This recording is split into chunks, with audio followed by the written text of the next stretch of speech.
This is Jeff Dumbarello, broker of Steelbridge Realty, here to talk about the 2014 Lee County, Florida residential market in review.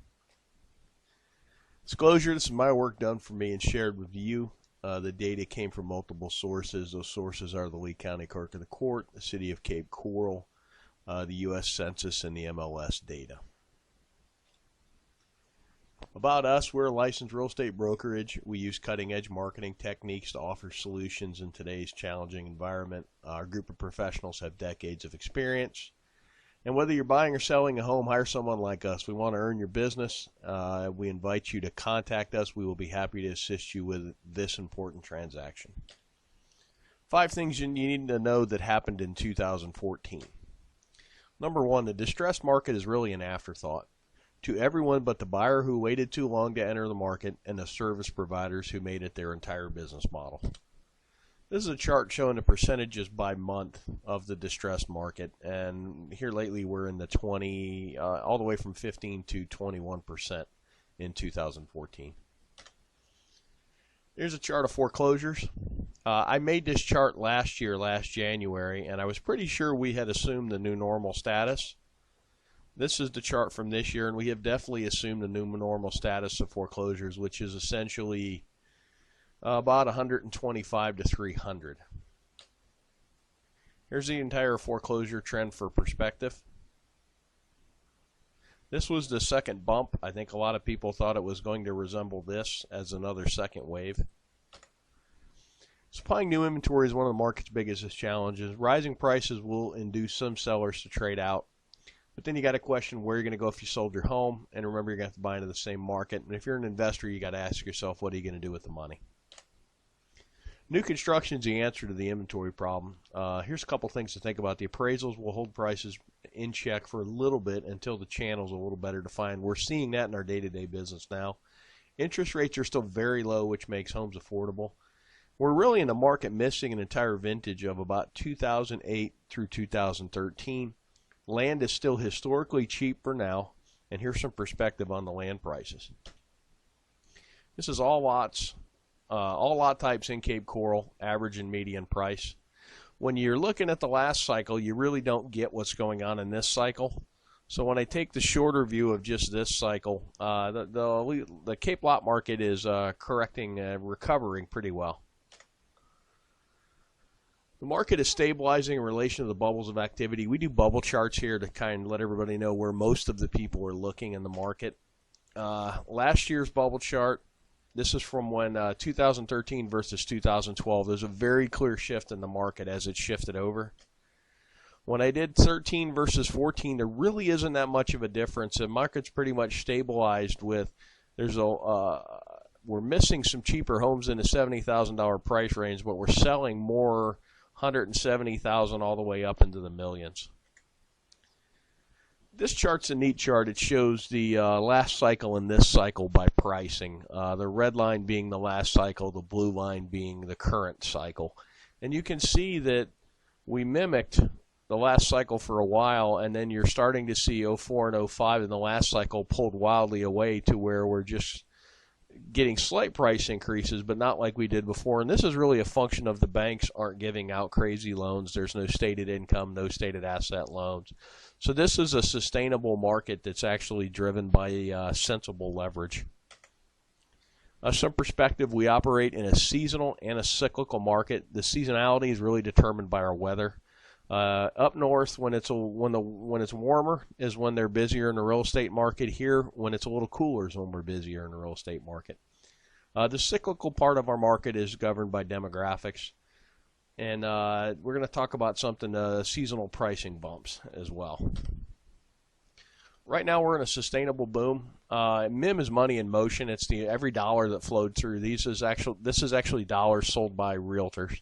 And we had an 8.7 increase in the actual volume in the market. The amount of transactions went up 1.1%. The median is actually rising faster than the average, which shows the bottom of the market is coming up faster than the market itself is correcting. The percentage of bank-owned properties jumped up slightly from 13.6 to 15.05, where short sales really fell off the map. They were 8% of the market in 13, and they're only 3% of the market in 14. And another neat thing to look at, cash sales in 2013, 60.7% were cash in 2013. In 2014, 57%. So you had a decent price increase, and it really wasn't funded by leverage. And to give you a perspective, about 25-30% of the sales in the state of Florida are cash. So we're almost working at twice the cash sales percentage of the state of Florida. Money in motion is a key indicator. As long as the market continues to grow, that's a really good thing. The median's rising higher than the average. We talked about that. We also talked about the cash sales percentage. One thing I learned, if you base your business model on short sales, you need to find something else to do. And we're truly in a market where the buyers are paying slightly more for a slightly older and slightly smaller home. Market specifics. Two asset classes that really jumped out to me are townhouses and manufactured homes are actually growing. By property types, what's interesting to me is the manufactured homes are up 20% in sales counts, as are the townhouses.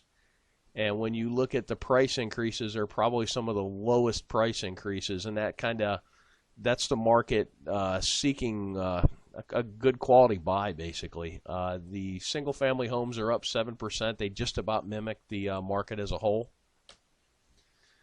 A few thoughts on the jump in mobile homes and townhomes. Mobile homes have both a lower cost of entry and a lower cost to keep, and the blue-collar retirees from up north love them because they really only need them for 3 or 4 months of the year because they're still home doing stuff and walleye fishing and playing with the grandkids. But it's a nice, affordable home to get out of the cold weather. Townhouses kind of represent the same if you're adverse to a mobile home purchase. And really and truly, we found within the market that as the site-built homes hit a certain number, the manufactured homes take off, and it's about 3 to 1. So if a site-built home was trading for $300,000, the manufactured homes at $100,000 represent a lot of value to a retiree buyer. This is kind of what happened by city. 2014, what happened by city. And just a year-over-year difference. Punta Gorda's really burnt store, up 15%. That's pretty good. Lehigh Acres up 13%. And when I look down, Captiva's up 27%, which is pretty impressive. Things to watch in 2015. Essentially, you've got a seesaw on the market now with resale homes on one side of the seesaw and new construction on the other.